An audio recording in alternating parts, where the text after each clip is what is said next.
Le damos la bienvenida nuevamente a este módulo 3. Vamos a repasar brevemente algunos conceptos importantes que vimos en el módulo anterior porque nos sirve para introducir los temas que tenemos que ver ahora. Estuvimos viendo los ciclos epidemiológicos, vimos cómo podemos cortar esos ciclos para evitar una ETA, para evitar una enfermedad transmitida por los alimentos y vimos cómo el manipulador de alimentos juega un rol muy importante en la prevención, en la seguridad alimentaria, en la prevención de que estos alimentos se nos contaminen. ¿Por qué? Porque el manipulador, si controla los hábitos antihigiénicos, si usa el uniforme limpio, si se lava las manos, está justamente cortando todos estos ciclos que veíamos en el módulo anterior. ¿Soy un manipulador responsable? Sí. Si me bañé antes de venir a trabajar para barrer con toda aquella cantidad de bacterias que decíamos que están en nuestra piel, que viven allí, pero a la hora de manipular alimentos tenemos que llevarlas a la mínima cantidad posible. ¿Soy un manipulador responsable si fui a trabajar, pero no tengo ni fiebre, ni resfrío, ni diarrea? Y más ahora esto cobra gran importancia con el tema de la pandemia del COVID-19. ¿Sí? Una persona que tenga síntomas, ¿sí? Que esté resfriado, que tenga tos, que tenga diarrea, de ninguna manera puede ir a manipular alimentos. ¿Soy un manipulador responsable si mis manos están limpias, si no tengo heridas abiertas ni infectadas, si mis uñas están cortas, sin esmaltes y también limpias? ¿Soy un manipulador responsable si mi uniforme está limpio cada día? Aquello que decíamos de la importancia de que el uniforme de trabajo esté limpio, el delantal que uso, que no tenga los restos de comida del plan de menú de toda la semana. El delantal es una barrera de las bacterias del uniforme, de la ropa. Entonces ese delantal tiene que estar impecable. Tengo que lavarlo las veces que sea necesario. Lo mismo que el uniforme de trabajo. ¿Soy un manipulador responsable si mi cabello está totalmente cubierto con un gorro o con una red? El gorro evita que el cabello caiga en los alimentos. Si encontramos un cabello en la comida, sería un contaminante físico, ¿verdad? Pero recuerden que con ese cabello hay una cantidad de bacterias que viajan hacia el alimento, ¿sí? ¿Soy un manipulador responsable si no estoy usando ni caravanas, ni pulseras, ni anillos, porque restos de suciedad o restos de metales de estas alhajas pueden llegar entonces accidentalmente a un alimento? Un aspecto muy importante es que todo trabajador, ya sea en el rubro que trabaje, debe tener el carné de salud vigente. El carné de salud nos permite además, tiene varios beneficios porque nos permite hacer un chequeo, ¿sí? De cómo está nuestra salud a grandes rasgos, ¿sí? Cómo están nuestros niveles en sangre, de glucemia, cómo está nuestro perfil lipídico, cómo está nuestra presión, cómo está nuestro estado de salud general en ese chequeo que nos hace el médico, ¿sí? Entonces es importante hacer esta revisión ante el médico y tener el carné de salud vigente. Otro aspecto del carné de salud es el tema de la boca.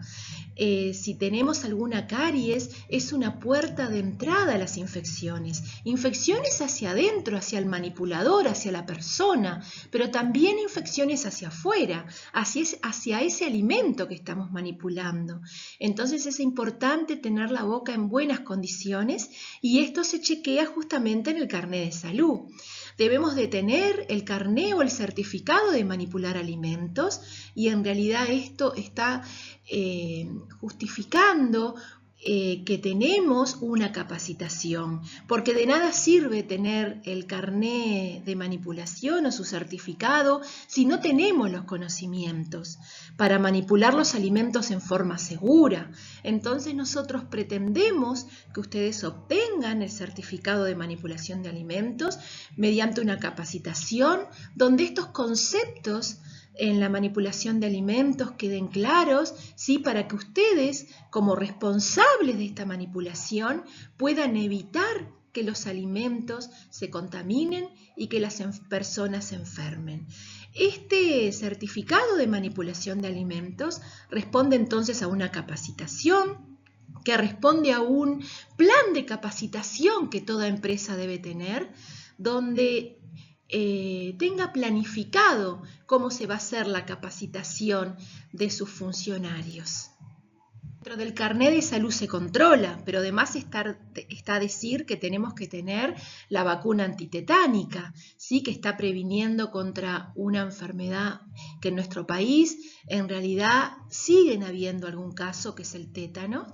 Es muy importante entonces tener esta vacuna para prevenir esta infección, ¿sí? Y en todo lugar de trabajo debemos de tener el botiquín de primeros auxilios por cualquier caso de accidente que se pueda dar para poder prestar los primeros auxilios. Uso del baño. Como vamos a ver después, dentro de la planta física, ¿sí? La planta física del local donde se elaboran los alimentos, hay ciertas exigencias. Una de ellas es que el baño no esté en contacto directo con la planta elaboradora, con el lugar donde elaboramos alimentos, ya sea un lugar pequeño o grande.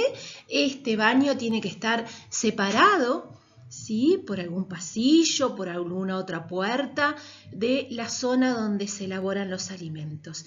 Y se debe hacer un buen uso del baño. El baño tiene que estar en buenas condiciones de higiene, ¿sí? Porque si es un lugar donde yo me voy a contaminar, en realidad ya no está cumpliendo la función de ser barrera de esas bacterias, ¿verdad?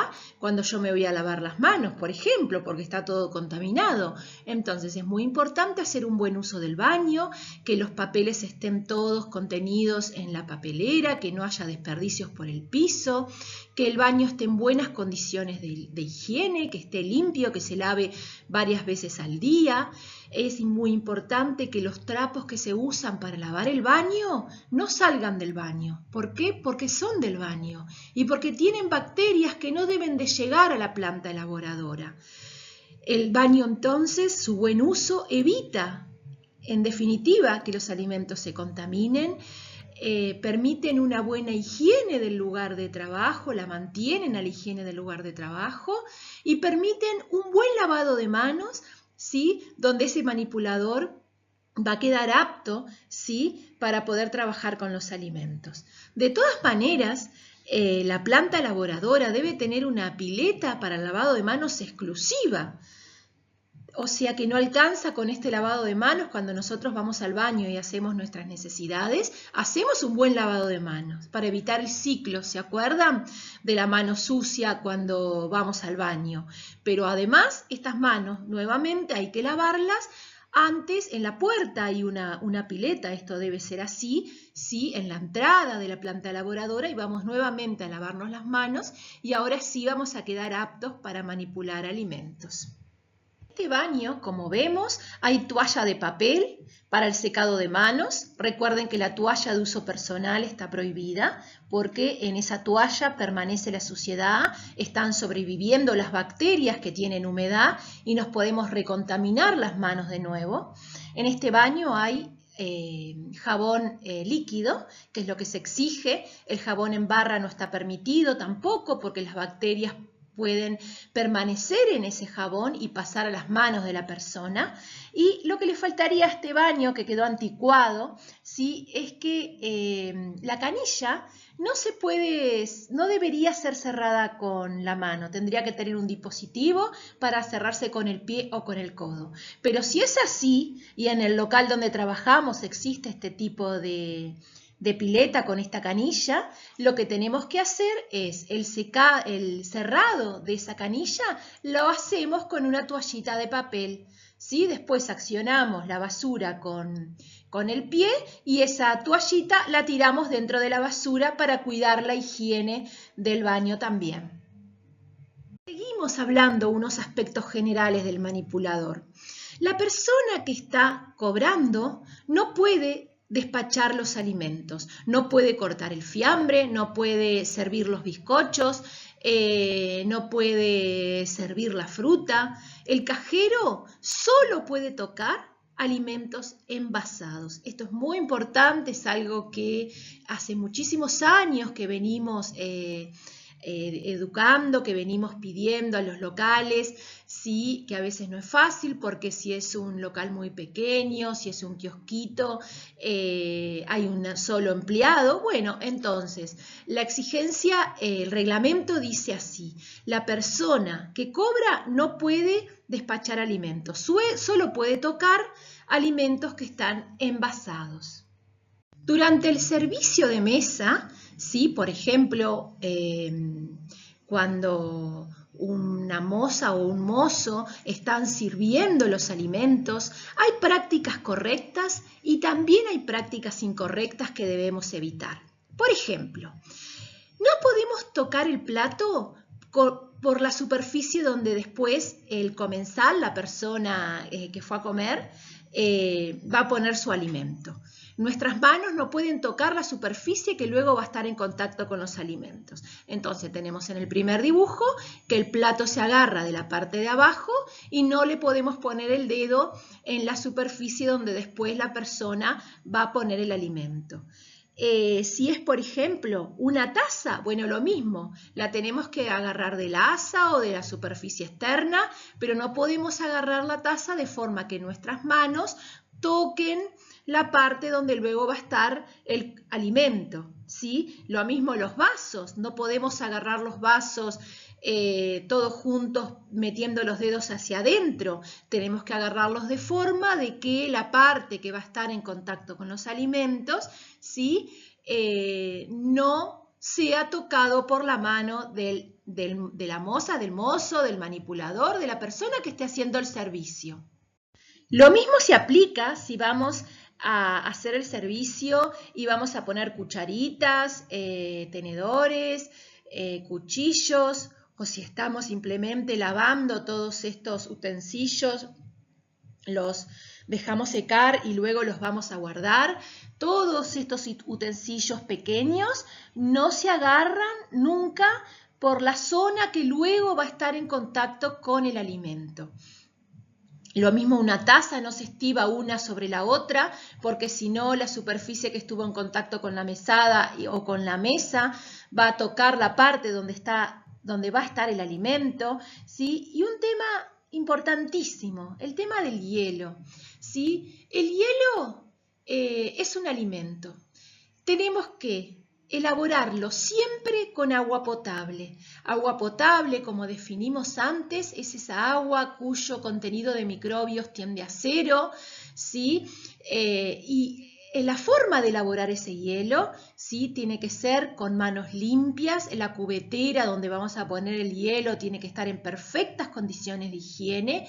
Y luego, cuando ese hielo lo vamos a poner en la bebida, jamás lo agarramos con la mano. Tenemos que agarrarlo con una cuchara o con una pinza, ¿sí? Recuerden todos estos aspectos en el momento del servicio, ¿sí? Porque son muy importantes, porque si una persona que está haciendo el servicio pone el dedo adentro del vaso, lo puede estar contaminando, pero además de todo, da un muy mal aspecto para la persona que va a consumir ese alimento. ¿Sí? Son conductas que podemos evitar, conductas antihigiénicas, ¿sí? Y que son fácilmente evitables. Es recordar simplemente, ¿sí? Que las manos que tienen bacterias, aunque se hayan lavado, no pueden tocar esa parte que luego va a estar el alimento y va a ir directamente o va a ser consumido directamente por una persona. Y llegamos a la parte de las bacterias patógenas. De todos los microorganismos que existen, ¿sí? Microorganismos, recuerden, seres microscópicos, seres muy pequeños que no se ven a simple vista, son seres vivos, que necesitamos de un instrumento como es un microscopio para poder visualizarlos y hacer su recuento. De todos estos microbios, entonces, las bacterias patógenas son la preocupación más grande. ¿Por qué? Porque las bacterias patógenas son las que pueden enfermar, son las que causan enfermedad, ¿sí? Y que van a causar una ETA, una enfermedad transmitida por los alimentos. Estas bacterias se pueden transmitir por el agua, por el viento, por los insectos que los llevan en sus patitas, por plantas, por animales y por personas y pueden causar enfermedad. Estas bacterias no tienen patitas, no tienen alas, pero pueden ser transmitidos justamente a través del manipulador o del agua o del viento o de una verdura mal lavada o por contaminación cruzada como vimos antes. Y son cosas que el manipulador tiene que prevenir. Como referíamos anteriormente, no todos los microorganismos son patógenos, no todas las bacterias producen enfermedad. De hecho, la mayoría no lo son. Muchas veces se utilizan los microorganismos en la industria para elaborar mismo alimentos. Tal es el caso de quesos, yogures, masas madres, vinos, cervezas. Pero esta fermentación se hace mediante mecanismos cuidadosos y controlados para que solamente se mantengan las bacterias beneficiosas. Los microorganismos patógenos entonces son aquellos que sí producen enfermedad al ser humano. Algunos ejemplos más comunes de estos son Salmonella, Escherichia coli, estafilococo dorado. Y de que estas bacterias se enfermen o no va a depender de la dosis que se encuentren en el alimento y de la virulencia de la propia bacteria. La dosis está asociada a la cantidad, es decir, que es un elemento cuantitativo. Por eso es que siempre hablamos de que la higiene del manipulador de alimentos y sus buenas prácticas se hacen para que la tendencia de las bacterias presentes en la comida tienda a cero y de esa forma minimizar los riesgos. Cuando hablamos de la virulencia, estamos hablando de un concepto cualitativo y depende de la capacidad que ese microorganismo tiene para producir una enfermedad. Este concepto de la virulencia está asociado al tipo de microorganismo presente en el alimento y según la virulencia de este microorganismo es la gravedad de esa enfermedad que puede causar. Vamos a hacer una descripción de las bacterias patógenas más comunes que se encuentran en nuestro medio cuando el Servicio de Regulación Alimentaria, cuando los inspectores toman muestras de esos alimentos, se encuentran con que esos alimentos tienen bacterias. Las bacterias que están más presentes en nuestro medio son estas que vamos a describir ahora. Por ejemplo, la salmonela. La enfermedad que causa la salmonela es la salmonelosis.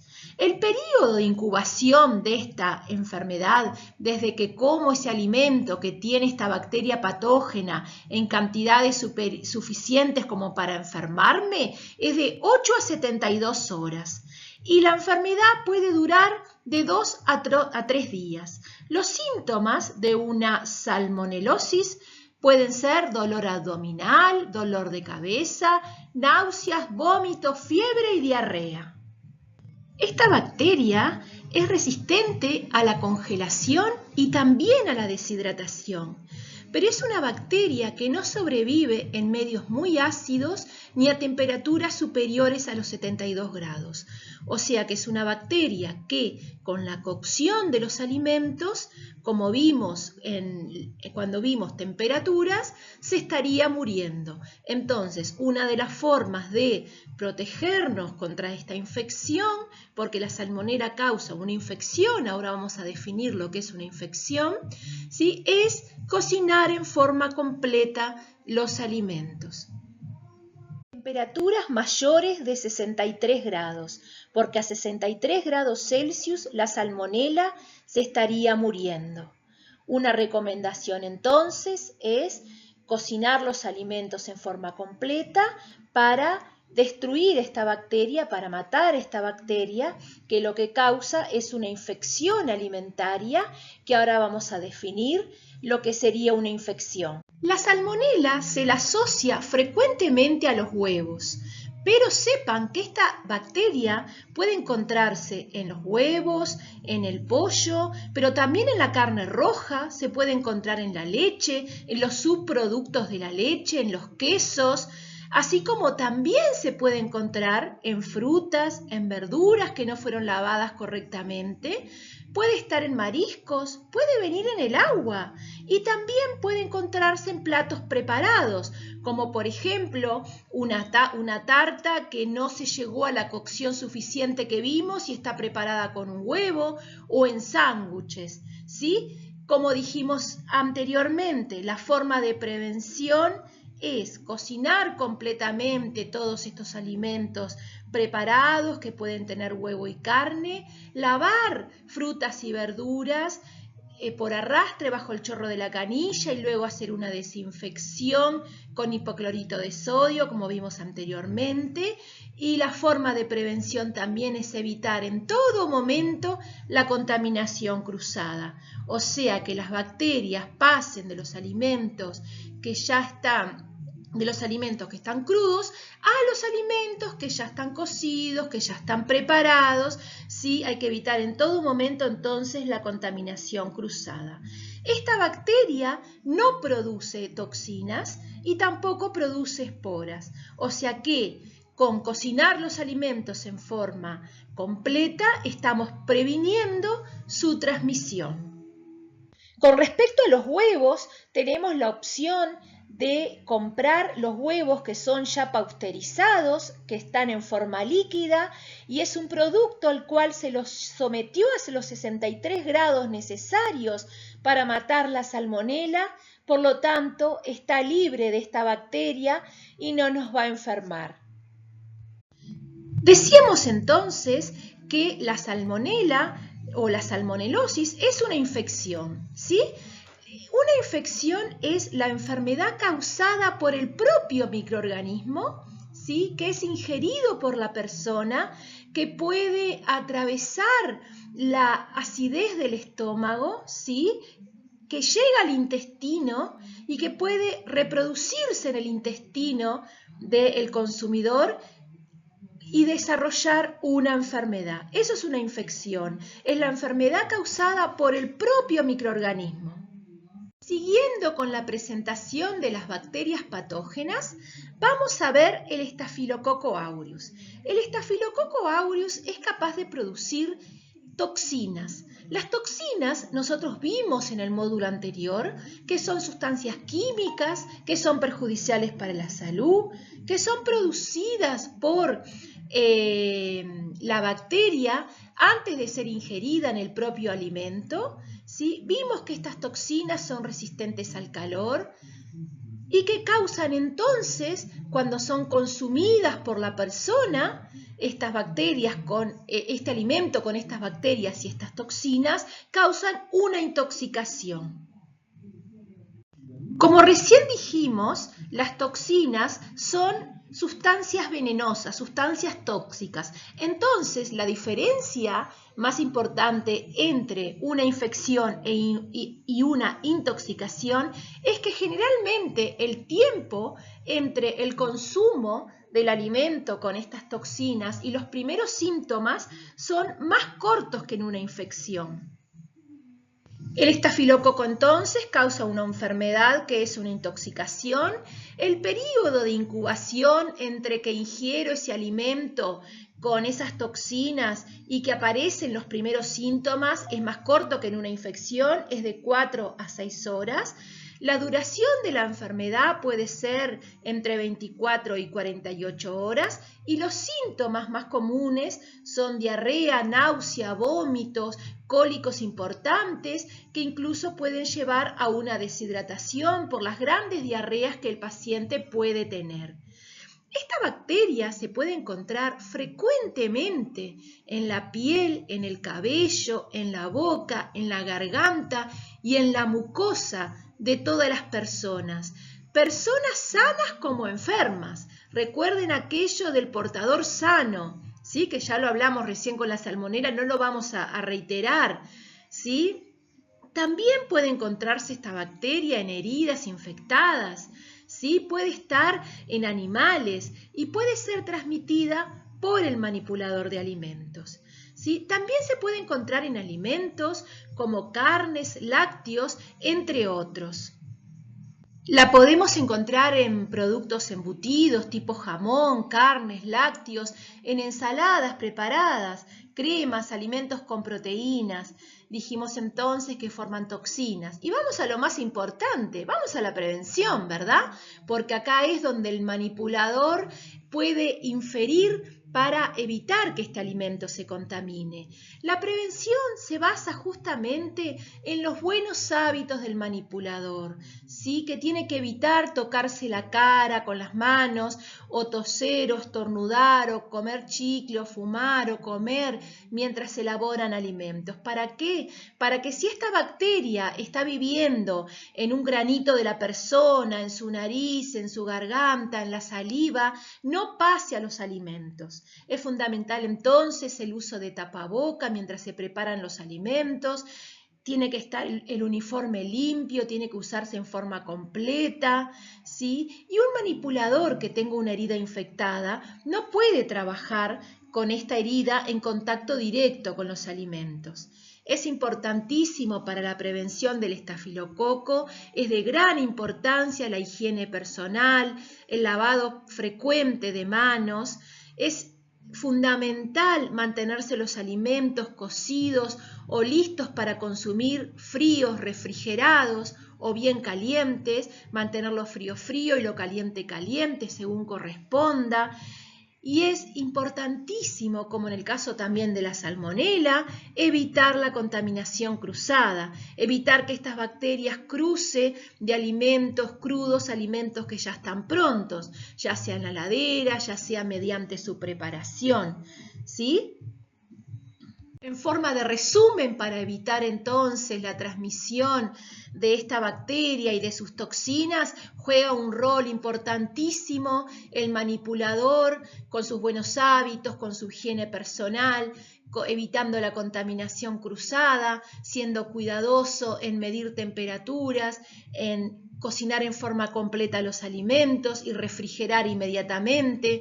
Juega el manipulador un rol importantísimo en mantener la higiene de la heladera, del local, de las mesadas, ¿sí? Así como también lo que recién dijimos, su higiene personal. Llegamos a la listeria monocitógena. La listeria monocitógena causa una enfermedad que se llama listeriosis. Su periodo de incubación puede ser de un día a 3 semanas. Y la duración de la enfermedad es indefinido dependiendo del tratamiento y de lo rápido que se pueda diagnosticar en realidad esta enfermedad. Los síntomas son náuseas, vómitos, dolor de cabeza, fiebre, escalofrío, dolor de espalda e incluso puede causar una meningitis. La listeriosis tiene una alta mortalidad, ¿sí? Una alta tasa de mortalidad en las personas que se infectan y se encuentra esta bacteria en una amplia variedad de alimentos, ¿sí? Se puede encontrar en alimentos crudos, pero también se puede encontrar en alimentos cocidos y procesados. Se puede encontrar en la tierra, en el agua. ¿Y por qué? ¿Por qué puede estar sobreviviendo esta bacteria en alimentos cocidos y en alimentos procesados? Porque esta bacteria tiene la particularidad que puede reproducirse aún en temperaturas de heladera, ¿sí? Entonces, un alimento como puede ser un fiambre, que ya está procesado, ¿verdad? Que tiene un tratamiento de conservación y que va en la heladera, que va refrigerado, ¿sí? Esta bacteria puede en ese fiambre seguir reproduciéndose, ¿sí? Puede seguir desarrollándose y luego enfermar a la persona que consume este alimento. Esta bacteria posee la característica de que cuando se deposita en una superficie, ¿sí? Por ejemplo en una mesada o en una cámara, en una heladera, ¿sí? Porque allí estuvo un alimento que tenía esta bacteria, ¿verdad? La bacteria cruzó al equipo por el alimento. Esta bacteria entonces tiene la particularidad de formar una capa protectora que se denomina biofilm. Esta capa la hace resistente a esta bacteria a la acción de sustancias desinfectantes. Por lo tanto, es muy importante para su prevención que tanto las superficies que están en contacto con el alimento como los equipos de refrigeración tengan una higiene adecuada, pero además permanente, para no permitir que esta bacteria pueda desarrollar entonces esta capa protectora. Esta capa protectora que la hace resistir, ¿sí?, a desinfectantes, a la limpieza habitual. Tengan presente que además de la limpieza, necesitamos hacer luego una desinfección con productos habilitados que inhiban el crecimiento de la listeria monocitógena. Siempre tenemos que consultar cuáles son los productos que están habilitados por los órganos competentes y usar esos desinfectantes, ya que el hipoclorito de sodio que usamos habitualmente no es eficaz para reducir esta bacteria, para minimizarla, para minimizar su crecimiento. El origen de esta bacteria puede ser la tierra, el agua, los seres humanos, los animales domésticos, los animales silvestres y las aves. Los alimentos involucrados son leches y quesos sin pasteurizar, por eso es que está prohibida la venta de leches y quesos sin este tratamiento térmico. También podemos encontrar a la listeria en vegetales, aves, carnes, mariscos, alimentos preparados que han sido enfriados y listos para consumir. Es una bacteria que no forma ni esporas ni toxinas y la vamos a prevenir usando alimentos siempre pasteurizados, cocinando todos los alimentos, carnes y vegetales a las temperaturas adecuadas, evitar la contaminación cruzada, lavar correctamente frutas y verduras, limpiar y después desinfectar con productos autorizados para inhibir el crecimiento de la listeria todas las superficies de trabajo y usar agua segura. El tipo de enfermedad que causa esta bacteria es una infección. Clostridium botulinum. Esta bacteria causa una enfermedad que se llama botulismo. Esta enfermedad tiene un periodo de incubación de 12 a 72 horas desde que se consume el alimento con esta bacteria, ¿sí? Y la duración de la enfermedad puede durar varios días a un año. Los síntomas más frecuentes son vértigo, distorsión visual, dificultad para tragar y parálisis respiratoria. ¿Por qué? Porque esta bacteria puede atacar el sistema nervioso de la persona. Esta bacteria es capaz de producir toxinas, de producir desechos bacterianos, pero también es capaz de producir formas encapsuladas conocidas como esporas. Recuerden que las esporas contenían la bacteria viva en su interior y que les permite a estas bacterias resistir tanto a altas temperaturas como a condiciones adversas. El Clostridium produce una intoxicación grave, el botulismo es una enfermedad que puede ser mortal o puede ocasionar la enfermedad con graves consecuencias permanentes para la persona, ya que, como dijimos recién, puede llegar a dañar el sistema nervioso.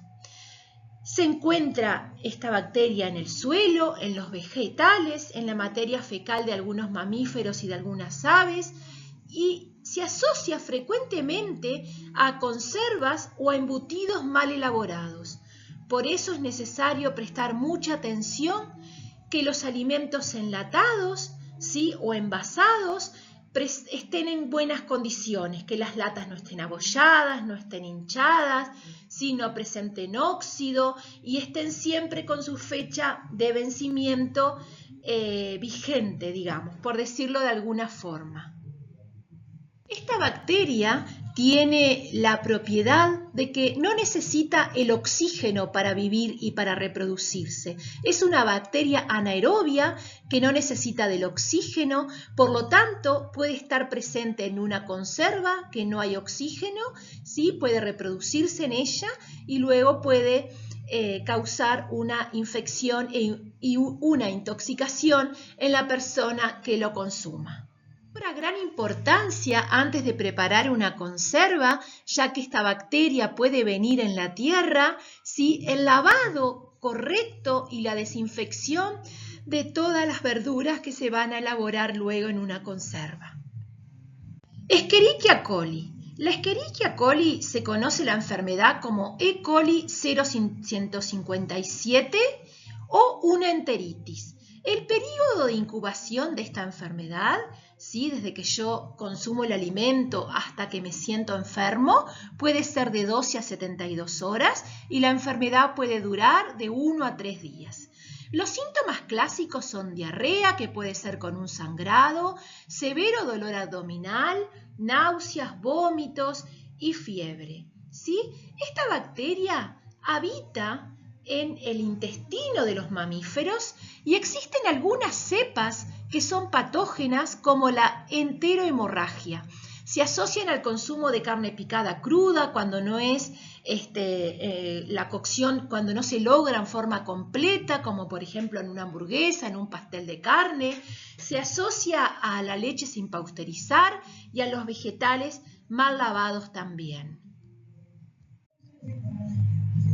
Esta bacteria causa toxinas bacterianas, o sea que además de una infección por la propia bacteria puede causar una intoxicación, y su forma de prevención, que es lo más importante conocer, es cocinar carnes y preparaciones en forma completa, evitar la contaminación cruzada como en todos los casos de las bacterias anteriores, lavarse las manos adecuadamente luego de ir al baño, ya que es una bacteria que comúnmente puede vivir en el intestino, pero que no debe llegar de ninguna forma a los alimentos. La shigella causa una enfermedad que se denomina shigeliosis. El periodo de incubación de esta enfermedad puede ser de 1 a 7 días y la duración de la enfermedad es indefinido. Los síntomas más comunes son diarrea, fiebre, escalofríos, deshidratación, ¿sí? y causa la shigeliosis una infección alimentaria. Esta bacteria la podemos encontrar en el intestino del ser humano y también puede vivir en las patitas de las moscas. Los alimentos involucrados pueden ser pescados, verduras, carnes y alimentos que se van a contaminar luego de su cocción si los dejamos sobre la mesada a temperatura ambiente y en exposición con las moscas. La forma de prevención, ¿sí? ¿Cómo puede evitar el manipulador que esta infección se dé?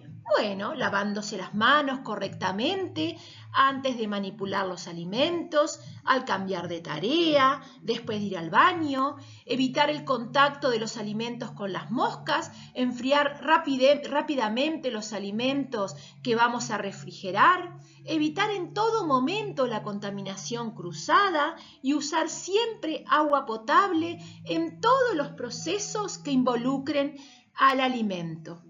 Llegamos al Clostridium perfringens. Es una bacteria que causa una enteritis, una infección, ¿sí? El periodo de incubación de esta bacteria, una vez que es consumida con el alimento, es de 8 a 22 horas y la duración de la enfermedad es de 24 horas. Los síntomas son dolor abdominal y diarrea. ¿Cuál es el origen de esta bacteria? ¿Dónde se encuentra frecuentemente? Se encuentra en la tierra, puede vivir también en el intestino de los seres humanos y de ciertos animales.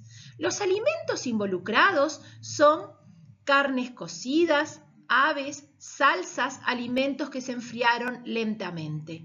Y tiene la particularidad de que puede producir esporas y toxinas, o sea que es una bacteria que puede causar infección por el consumo de la misma bacteria y puede causar una intoxicación, ya que esta bacteria deja su desecho, deja su toxina, que es un poderoso veneno. ¿Cómo vamos a prevenir que esta bacteria llegue a los alimentos, se reproduzca en ellos y deje la toxina? ¿Cómo lo vamos a prevenir? Tenemos que controlar el tiempo y la temperatura cuidadosamente al enfriar los alimentos. Tenemos que recalentar los alimentos que ya fueron cocidos en forma completa. Tenemos que llegar a esos 60-65 grados necesarios para matar las bacterias, ¿sí? Y es importantísimo que el tiempo de enfriamiento de estos alimentos para que estas bacterias no puedan dejar su toxina, ¿sí? Y no puedan también esporular, que este tiempo sea reducido, sea corto, que los alimentos se enfríen rápidamente. ¿Y cuál es la forma de enfriar un alimento rápido? Y bueno, si es una salsa, si es un tuco y es un alimento muy grande, habrá que fraccionarlo y ponerlo en cubetas con agua con hielo para que se enfríe rápidamente y poder llevarlo de esta forma a la heladera. Nunca podemos poner un alimento caliente en la heladera. ¿Por qué? Porque estaríamos haciendo que el equipo trabaje mal, estaríamos levantando la temperatura de todo el equipo, ¿sí? Si necesitamos 0 grados, 5 grados, al poner un alimento caliente en la heladera, estamos haciendo que ese equipo llegue a una temperatura de 10 grados, o sea que no está enfriando en forma correcta, porque le estamos poniendo un alimento caliente, ¿sí? Entonces estamos haciendo que todos los alimentos que estén en esa heladera estén entrando en la temperatura de peligro, porque no se van a conservar las temperaturas frías. Ese equipo va a llegar a temperaturas de 10, 12, 13 grados, que no son temperaturas de enfriamiento y no se están conservando los alimentos en forma adecuada. Recuerden que cuando nosotros guardamos un alimento en la heladera, ¿sí? Estamos pausando su reproducción, estamos inactivando esa bacteria, ¿sí? En la generalidad de las bacterias. También está el caso de la listeria, como vimos, que tiene la particularidad de poder seguir reproduciéndose en el frío. Pero ¿qué sucede si en esa heladera no tengo la temperatura necesaria para que esos alimentos estén refrigerados y esas bacterias se pausen? ¿Qué sucede? Y que las bacterias que están en los alimentos pausadas, dormidas, van a empezar a reproducirse. ¿Sí? ¿Por qué? Porque esos alimentos encontraron la temperatura favorable para su reproducción de las bacterias. Entonces, por eso es que tenemos que enfriar los alimentos antes de ser refrigerados y no podemos guardar alimentos calientes en el refrigerador y mucho menos en el freezer. El Bacillus cereus produce una enfermedad que es una gastroenteritis. El periodo de incubación desde que se consume el alimento con la bacteria, ¿verdad? Hasta que la persona se enferma es de 5 a 16 horas y la duración de la enfermedad puede llegar hasta 24 horas. Los síntomas más comunes de esta enfermedad son diarrea, náuseas, vómitos y un dolor abdominal intenso.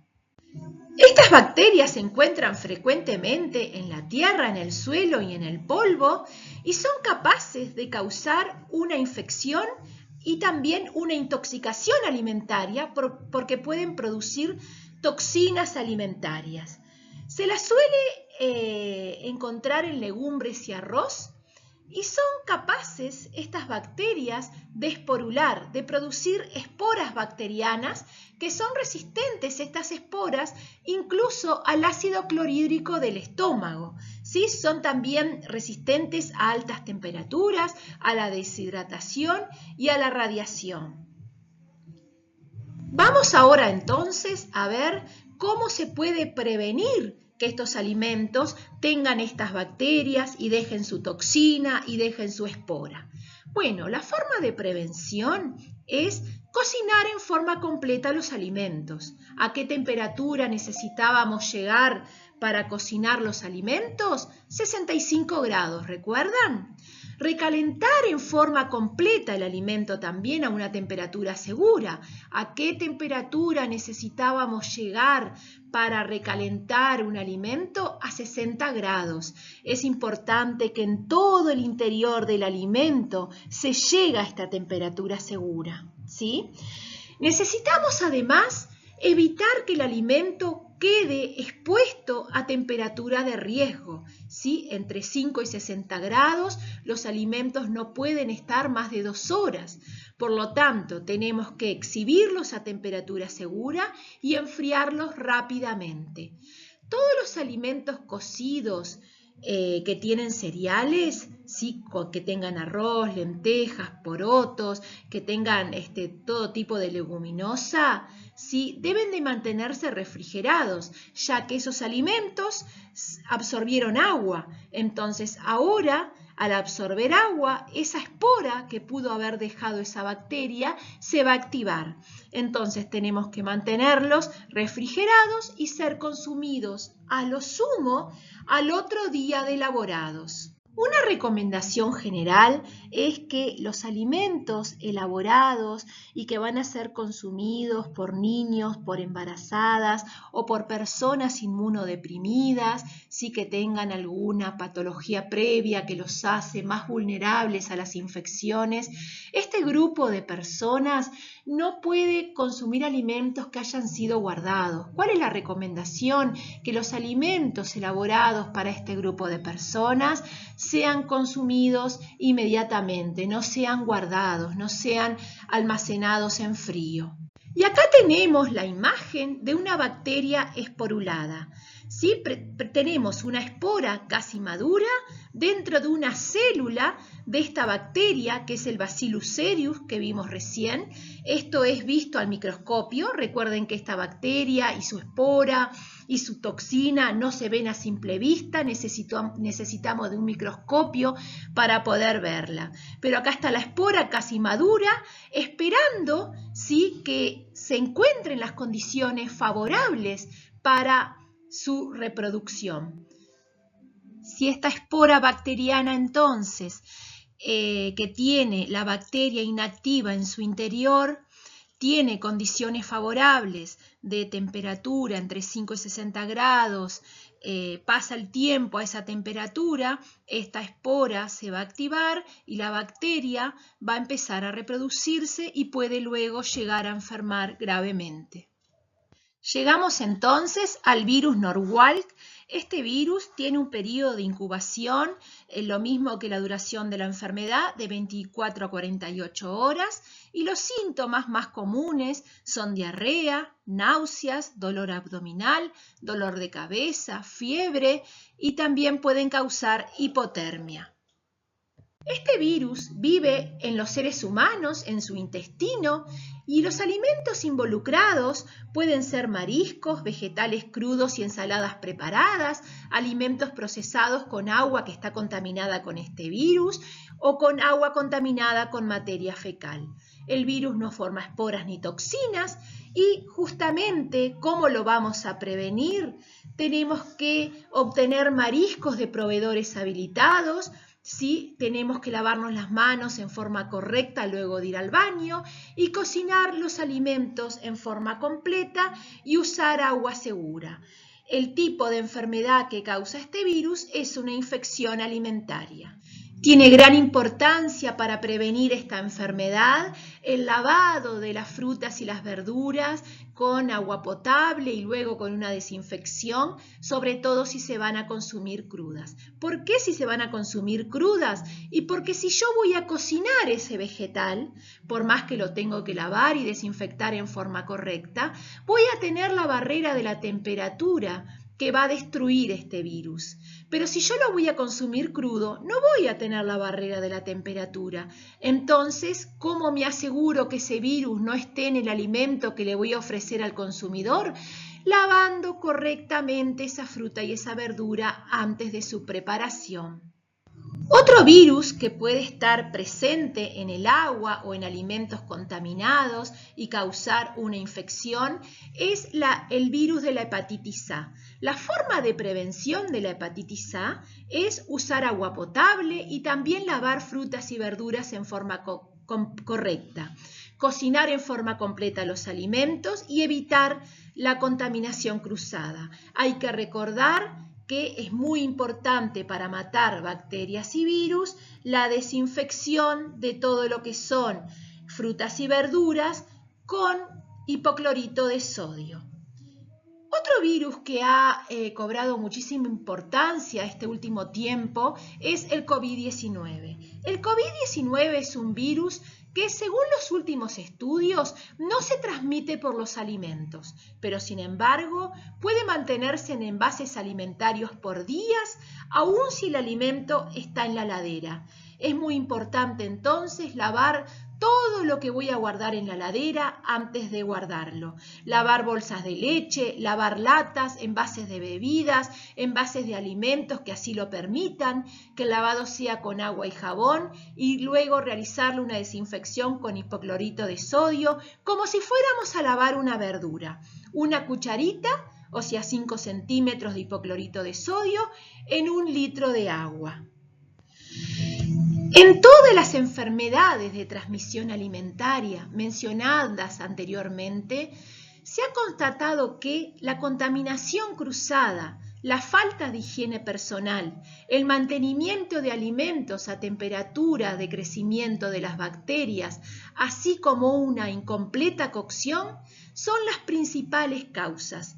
Para prevenirlas entonces, tenemos que lavarnos las manos varias veces en la jornada laboral, especialmente después de manipular alimentos crudos, de ir al baño o de cambiar de tarea. Evitar tocar los alimentos una vez preparados. Evitar usar guantes, ¿sí? Si no tengo la posibilidad de esos guantes, cambiarlos en forma completa. Limpiar y desinfectar todos los utensilios y superficies que vayan a entrar en contacto con los alimentos. Tener diferenciadas tablas para alimentos crudos y cocidos, así como tener tablas diferentes para preparar carnes, para preparar vegetales, ¿sí? Para cortar quesos también unas tablas diferenciadas, muchas veces se usan diferentes colores. Descongelar alimentos siempre dentro de la heladera para que no lleguen estos alimentos a temperaturas de reproducción de las bacterias. Si estos alimentos los estamos refrigerando entonces en la heladera, evitar la contaminación cruzada dentro de la heladera, evitar que se produzcan goteras sobre alimentos ya prontos para su consumo, cocinar alimentos en forma completa a 65 grados y mantener los alimentos bien fríos o bien calientes, por debajo de 5 grados o por encima de 60. Evitar siempre la contaminación cruzada, ¿sí? Como forma de prevenir que todas las infecciones y las intoxicaciones que vimos antes se puedan dar en los alimentos. ¿Qué sucede cuando en alguna parte del proceso de la manipulación de alimentos se cometen errores en la aplicación de las buenas prácticas?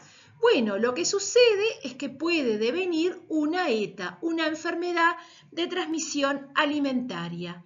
Es importante implementar las buenas prácticas de higiene, ¿sí?, en toda la cadena alimentaria para prevenir una enfermedad, para evitar que los alimentos se contaminen y que puedan enfermar al consumidor final. La enfermedad de transmisión alimentaria es un cuadro patológico determinado por la ingestión de alimentos o agua que contienen agentes etiológicos, que son los causantes de esta enfermedad, pero estos agentes tienen que estar, como vimos en la definición en el módulo 1, en cantidades suficientes como para enfermar, en cantidades superiores a las permitidas como para enfermar a la población. Los principales signos y síntomas de una ETA son diarrea, vómitos, náuseas, dolor abdominal, dolores musculares, dolores de cabeza, fiebre, pero también pueden tener una repercusión a nivel neurológico, ginecológico e inmunológico, entre otros. Acá tenemos entonces un alimento al cual le llegó un contaminante químico, físico o biológico. Ese alimento se contamina, una persona compra el alimento, lo consume y termina con una ETA, termina enfermo. Ese alimento que se contaminó, ¿sí?, que consumimos, recuerden que va a estar rico, que no va a cambiar su olor ni su aspecto. Ese alimento aparentemente va a estar en perfectas condiciones, por eso esta persona lo va a consumir. Como no nos damos cuenta de la contaminación biológica, la contaminación causada por seres vivos no se aprecia en el alimento, solo bajo un microscopio electrónico podemos ver las bacterias que ese alimento tiene. La persona entonces va a consumir el alimento, lo va a comer, el alimento va a estar rico y va a terminar enferma. Como decíamos recién entonces, y para terminar este módulo, todas estas bacterias que nosotros vimos, todas estas bacterias patógenas que tenemos que evitar que lleguen a los alimentos, porque si llegan a los alimentos los van a contaminar y van a enfermar a la persona, ¿sí? Todas estas bacterias no se ven a simple vista y no cambian ni el sabor, ni el olor, ni el aspecto del alimento. El alimento no tiene que estar en descomposición, no tiene que estar en putrefacción para enfermarnos. El alimento puede estar rico y sin embargo va a tener bacterias patógenas que nos va a enfermar si en algún momento de la cadena productiva de este alimento se manipuló en forma incorrecta, ¿sí?, como vimos antes, o se produjo la contaminación cruzada, o se dejó enfriar a temperatura ambiente,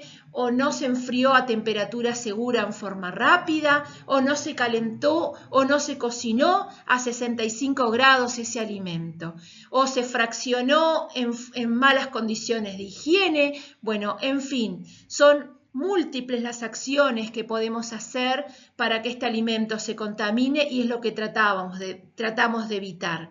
Pero lo que decíamos es que estas bacterias solo se van a ver bajo un microscopio electrónico, no se van a ver a simple vista.